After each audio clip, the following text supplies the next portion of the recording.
Today is June 5, 2025. Anti ame, tinggap ko na itong $100. Papabiya mo kan John Patrick. At yun nga naman kayo ni John Patrick, hintay kayo ni king maimpis tindahan. Yung parakonan ng $100 na pamayad king kayang last tuition fee. Patrick, tanggapan mo yung binya ng anti ame, ilolami mo para king tuition fee mo. Auntie Ami, Lola Ami, dakal po salamat king $100 pepadalay po ka na ako.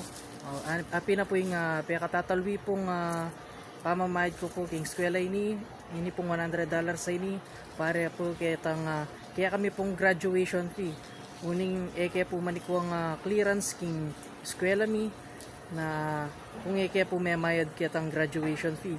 At tatalwi na mo po naman ini, dakal po salamat. At ako po sinawap ka na ako. Ayari tayo po yung kakatamong OJT at saka po ring subject na 7 pasartalangan po tamo po may bagsak, kaya dakal po salamat. Sad tayo po ang gapuking makapag-graduate po. Dakal po salamat ko alami at dakay po akalingwan at God bless po. Lagi kayo pong mimingat ken. Stay healthy po and keep safe always po. Thank you so much.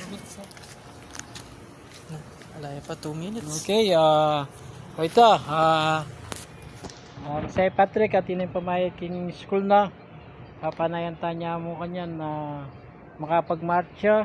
Nukot niya pala yung graduation juga. In graduation po, gawan miya kining Laos Event Center.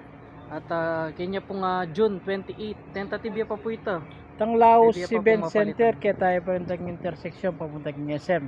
Opo. Kaya tang dating kumpanya ng Elisir. Laos Event, karanta magpag-graduate.